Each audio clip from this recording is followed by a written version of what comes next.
Bueno, esta filmina es la correspondiente al tema inversores de tensión. Vamos a ver los temas que se muestran en el sumario, ¿sí? Los vamos a ir desarrollando de a poquito.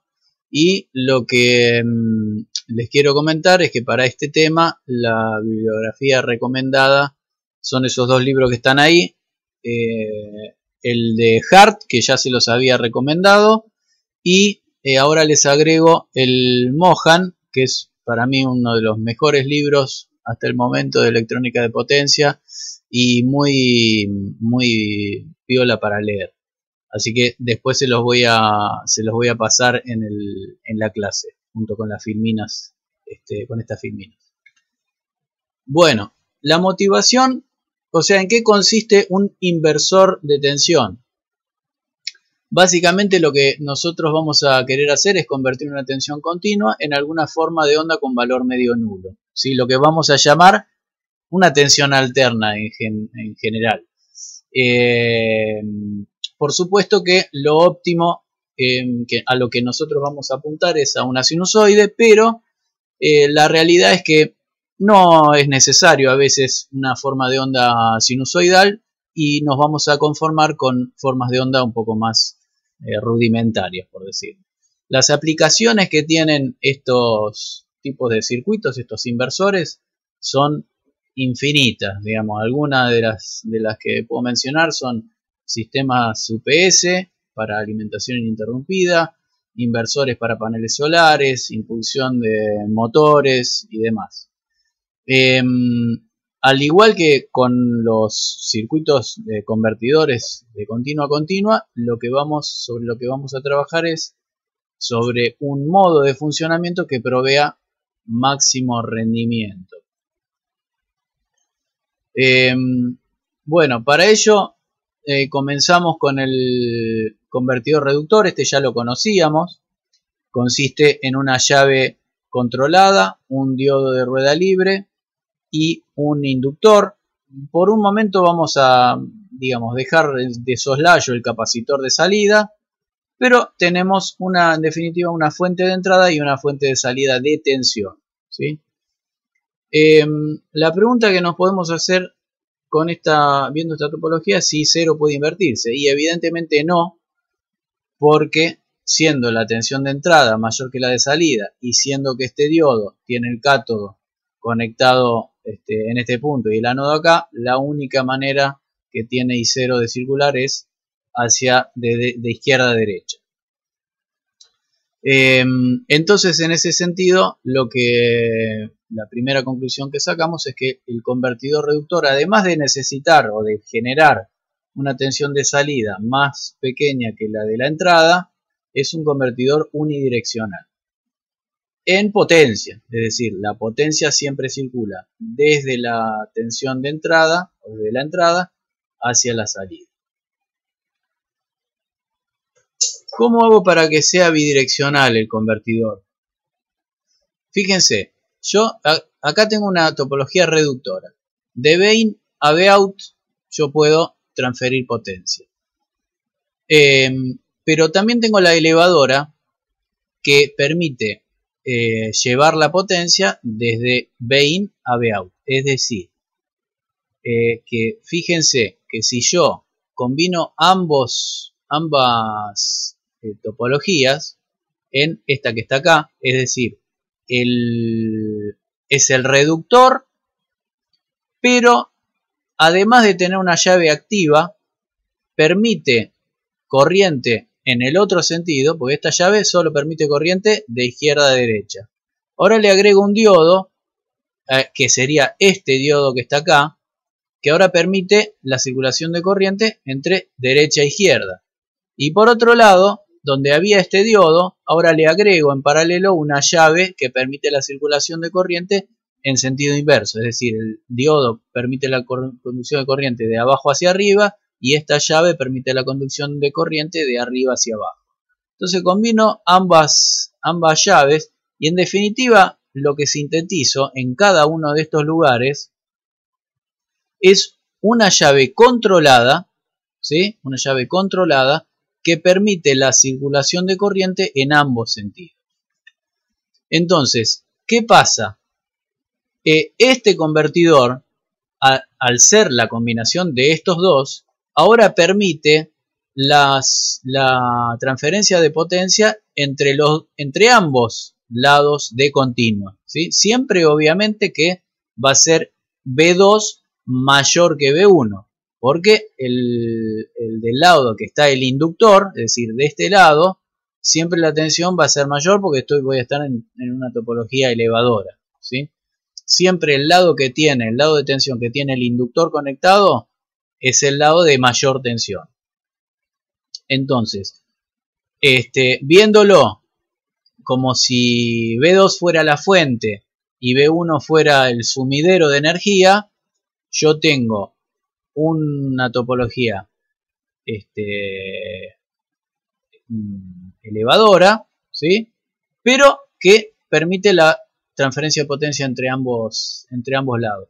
Y si mi fuente está de este lado, V1 va a seguir siendo menor que V2, pero voy a poder también transferir potencia de un lado a otro. Bueno, lo que tengo que ver ahora es, dado que las dos llaves son controladas, esta celeste y esta roja, de no hacer macana, porque fíjense que si yo tengo una fuente de tensión entre bornes de V1, si yo activo a la vez que S1, activo esta que llamo NS1, hago un cortocircuito. Entonces lo que tengo que procurar es que los estados de las llaves sean complementarios. Es decir, cuando una está activada, la otra está apagada y viceversa. Entonces, lo que vamos a llamar, como digamos, a este conjunto de dos llaves complementarias, ¿sí?, alimentadas a través de una fuente de tensión, la vamos a llamar columna del convertidor. Entonces, ¿qué pasa en el caso en que yo agregue un filtro pasa abajo acá? Bueno, voy a estar en las mismas condiciones en las cuales funcionaba el convertidor reductor. Es decir, pudiendo imponer una tensión V0 entre 0 y VCC, y esa tensión pulsada, que vendría a ser esta roja, la estoy filtrando a través de un filtro pasabajo. Ahora bien, fíjense que la tensión entre bornes de V0 va entre VCC y 0, y de tal manera que la tensión promedio va a tener la misma relación que tenía antes el convertidor reductor, ¿sí? Con un promedio que va a estar dado por el ciclo de trabajo. Obviamente que I0 no puede ser negativa, porque siendo el valor medio de tensión mayor que 0, no, es imposible que esto sea negativo. Con lo cual, digamos, ¿para qué quisimos hacer que I0 pudiera ir para el otro lado? Bueno, en esta configuración no tiene sentido. Pero fíjense que para que realmente haya posibilidad de que esta tensión media vaya entre un valor negativo y un valor positivo, yo en vez de conectar mi carga a este punto, que sería el más negativo de todos, la puedo conectar al punto medio. Es decir, lo que estoy haciendo es suponer que dispongo de dos fuentes, ¿sí? Entonces conecto la carga al punto medio. Esto es lo que se llama habitualmente inversor en medio puente. Y ahora sí, variando el ciclo de trabajo, yo puedo hacer que el valor medio efectivamente vaya entre valores positivos y negativos. Si uno hace el cálculo de valor medio, sigue dependiendo de D en forma lineal, pero ahora fíjense que puede ir entre, bueno, acá no sería BCC, sería BCC sobre 2, ¿no? Entre menos BCC sobre 2 y BCC. ¿Por qué? Porque cuando D es igual a 0, acá tengo menos BCC sobre 2, y cuando D es igual a 1, acá tengo BCC sobre 2, o mejor dicho, la BOM, ¿no? Bueno, entonces fíjense que si yo aplico un D igual a 0,5, tengo en definitiva una onda cuadrada, que no es una sinusoide, pero se parece un poco. Bien, entonces, ¿qué tiene esa sinusoide? En principio, bueno, tendrá, ¿qué tiene esa onda cuadrada? Perdón. Tiene una sinusoide de frecuencia fundamental y va a tener armónicos, ¿sí? ¿Qué nos puede contar Joseph Fourier de una onda cuadrada? Y bueno, que podemos efectivamente descomponerla en un montón de componentes y, en definitiva, lo que nos va a decir es que la componente fundamental de esa onda cuadrada va a tener que ver con la amplitud, ¿sí? Con la amplitud que tiene esa onda cuadrada, y con un 4 sobre pi como constante de proporcionalidad. En definitiva, yo voy a obtener una fundamental de BD sobre 2 por 1,273. ¿Sí? Y además, lo que voy a tener son armónicos, ¿sí? Armónicos impares tienen onda cuadrada exclusivamente, 3, 5, 7 y hasta infinito, con una amplitud decreciente, ¿sí? La amplitud de los armónicos, bueno, no está acá, pero la amplitud de los armónicos tiene un n acá, es decir, el armónico enésimo, es 4BD sobre pi por n por 2, ¿sí? Y a medida que n se va aumentando, la amplitud del armónico va disminuyendo en forma hiperbólica.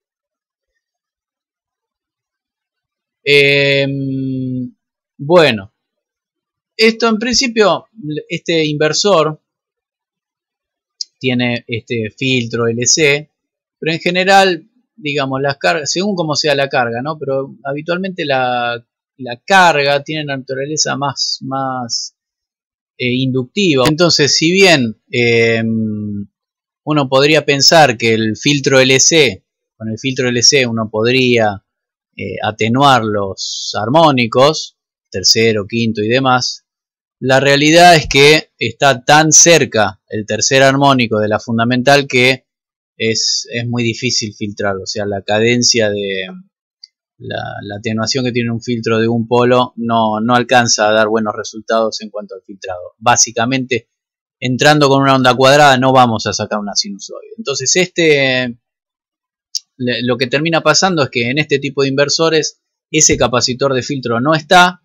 Nos quedamos con la característica reactiva inductiva de la carga y eso filtrará un poquito la forma de onda, pero básicamente estos inversores sirven para alimentar cargas que en realidad necesitan algún requerimiento de valor eficaz y no estrictamente una forma de onda sinusoidal. ¿Cuáles son las desventajas de este inversor medio puente? Bueno, que necesito fuente doble, fue una fuente más menos, de tres terminales, pero de todas maneras hay otras implementaciones que son la implementación con divisor capacitivo, ¿sí? Dado que esta carga no va a consumir corriente continua, yo tranquilamente puedo conectarla a través de un acople capacitivo, después tengo que ver qué valor de capacitor tengo que poner. Y la otra implementación es un inversor a transformador con núcleo partido. Este es de los que se usan en las UPS para computadora, que transforman los 12 volt en 220 volt a través de un transformador a frecuencia de línea. Pero la otra desventaja importante que tiene este inversor es que no puedo controlar la amplitud fundamental, porque está dada por BD. Si yo tengo fijado BD, si lo puedo regular, o sea, si lo puedo diseñar yo, fantástico. Pero de todas maneras no podría corregir, no podría tener acción de corrección. Entonces, esto es un factor que no me da mucha flexibilidad. Si yo quiero regular la amplitud de la fundamental, no tengo manera.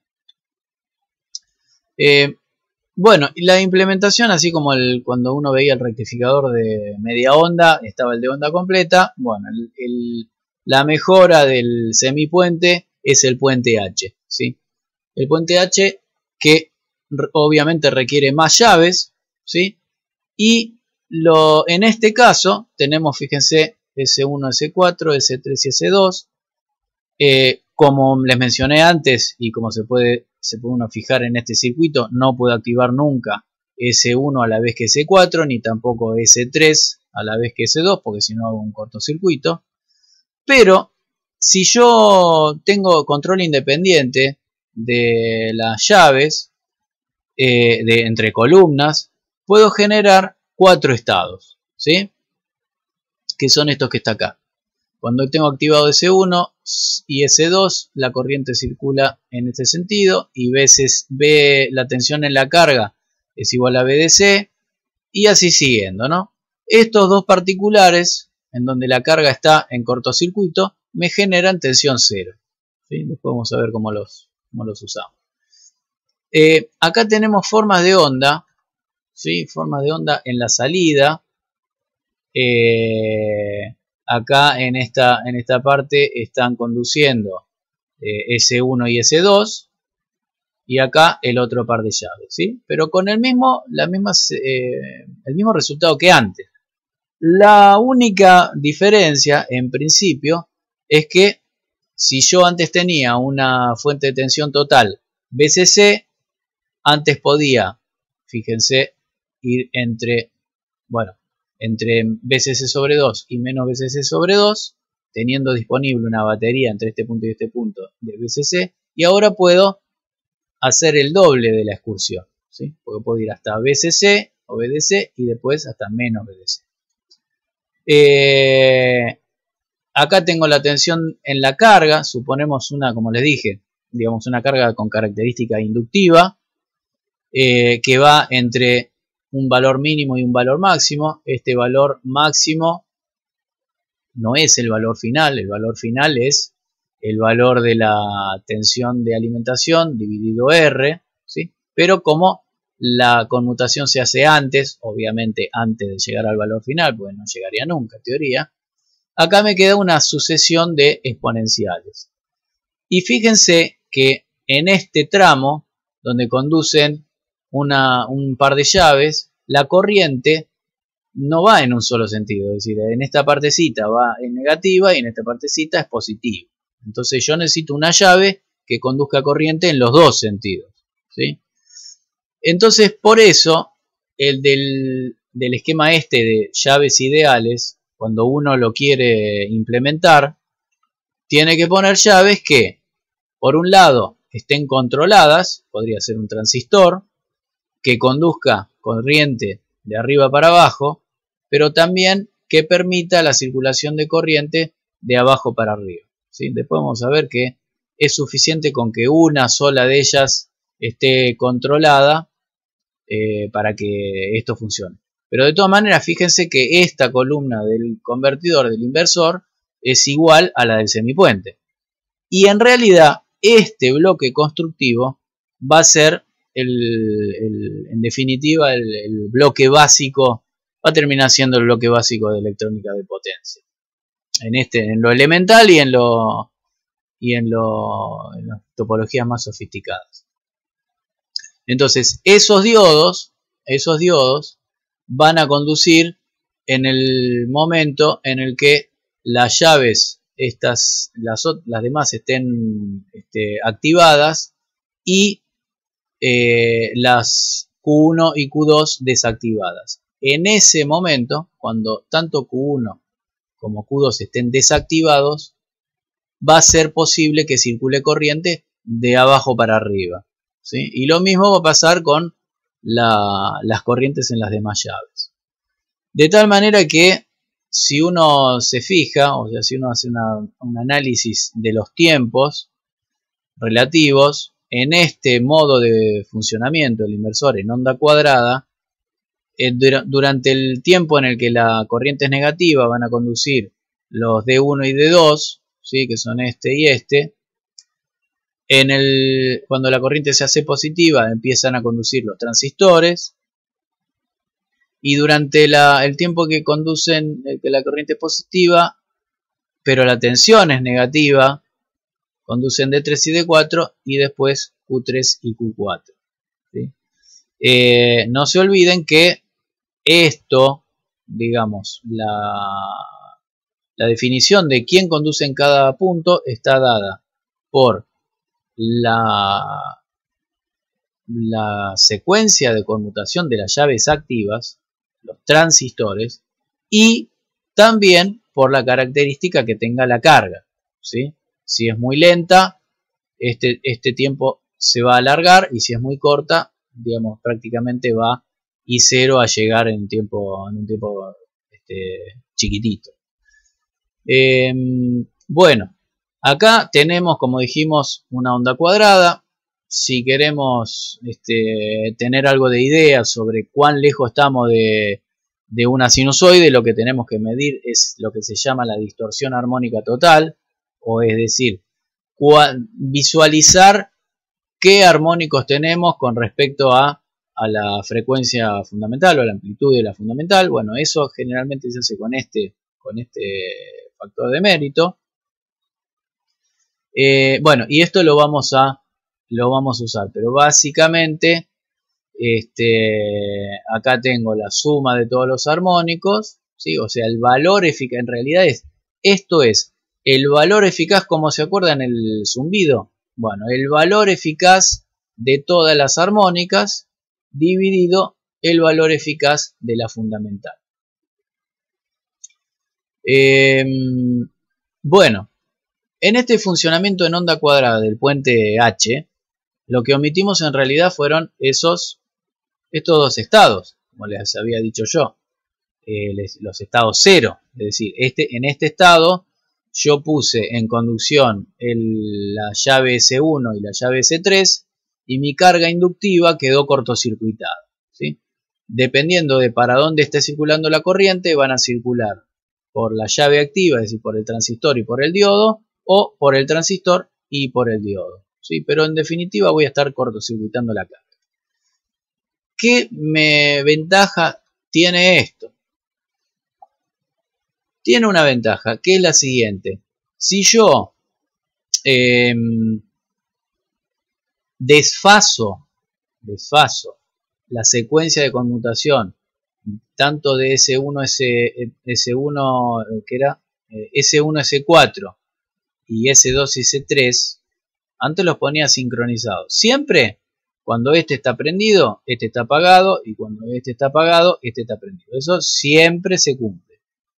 Pero si yo puedo desfasar la secuencia de conmutación de S1, S4 de la de S2, S3, como está acá, por ejemplo, fíjense que S1, S4, cuando S1 está encendido, S4 está apagado y viceversa, y cuando S2 está encendido, S3 está apagado y viceversa. Pero ahora lo que estoy haciendo es desfasando, ¿sí? Antes, en funcionamiento en onda cuadrada, S1 estaba sincronizada con S2, y ahora lo que hice fue correr las señales de S1 a S4 con respecto a las de S2 y S3, de tal manera que lo que me permite a mí es definir un tiempo, fíjense en esta ventana, en donde S1 y S3 están encendidas, ¿sí?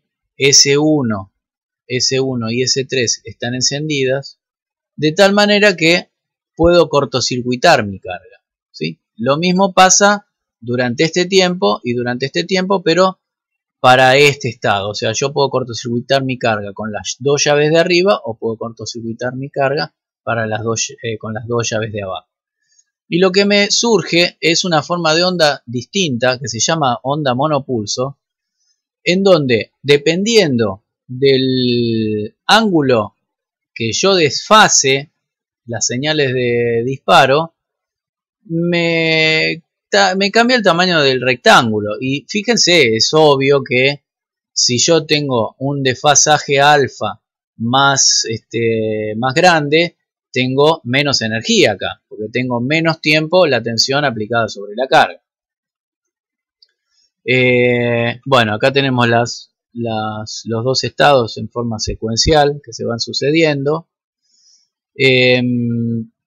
¿Y qué es lo que pasa? Bueno, si yo de nuevo hago el desarrollo en serie de Fourier de esta forma de onda, bien acomodadita, ¿no? Como está acá, ese análisis me dice que las componentes de frecuencia de la 1 a de la fundamental y todas sus impares están determinadas por este coeficiente, ¿sí? Entonces voy a tener una fundamental, valor pico de la fundamental, que es lo mismo que antes, 4 veces C sobre pi, pero ahora por coseno de alfa, ¿sí? Y lo mismo va a pasar con todas las armónicas, dependiendo de el valor de alfa. Entonces acá tengo un margen adicional de control que me permite hacer varias cosas. Una, ajustar el valor eficaz. Puedo ajustar también la amplitud de la fundamental. Puedo eliminar un armónico. Y también puedo minimizar el contenido armónico o sea, el THD, la distorsión armónica total de la forma de onda. Ahora, si yo quisiera eliminar un armónico, bueno, ¿qué podría pensar yo? Y bueno, que el armónico tercero es el más difícil de filtrar. Entonces podría aplicar un alfa igual a pi sobre 6 para anular el tercer armónico. Obviamente que la fundamental me quedaría determinada y la amplitud de los otros armónicos me quedaría también determinada. Si yo por el contrario, qué sé yo, si esto estuviera acoplado, no sé, a un motor que tuviese en el eje una resonancia cerca del quinto armónico, y podría pensar en eliminar el quinto armónico. No, mucho margen no tiene, pero podría ser una posibilidad. La otra posibilidad es que yo diga, bueno, de todas estas armónicas, pondría un ángulo alfa de tal manera que la distorsión armónica total, considerando un número finito de armónicas, ¿no? Que serían las de más baja frecuencia, entre el tercero, quinto, séptimo y noveno, busco el mínimo, ¿sí? Busco el alfa que me hace mínimo esa distorsión, y le pongo ese alfa. Bueno, eso también me determinaría a mí la fundamental, ¿no? Pero bueno, esa también es una posibilidad. Ese ángulo, bueno, hay que ver acá para cuántos. Para el noveno, tomando hasta el noveno, se logra con un ángulo, bueno, con un ancho de pulso de 128 grados, donde el ancho de pulso sería el pi menos el 2 alfa, ¿no? Esto es otra posibilidad. Lo más útil en realidad es poder definir con alfa el valor de la fundamental. ¿Por qué? Porque esto me permite, si a mí el bus de continua se me cae, o si tengo una carga, si tengo que hacer control de tensión, ¿sí? Sobre una carga que es variable, yo puedo dinámicamente, tiempo a tiempo, modificar el ángulo alfa para poder mantener la fundamental de tensión constante, ¿sí? Es decir, un sistema de control, así como el control que ustedes hicieron o deberían haber hecho del convertidor de DC-DC, del reductor, podría ser un lazo cerrado que me controle la amplitud del fundamental.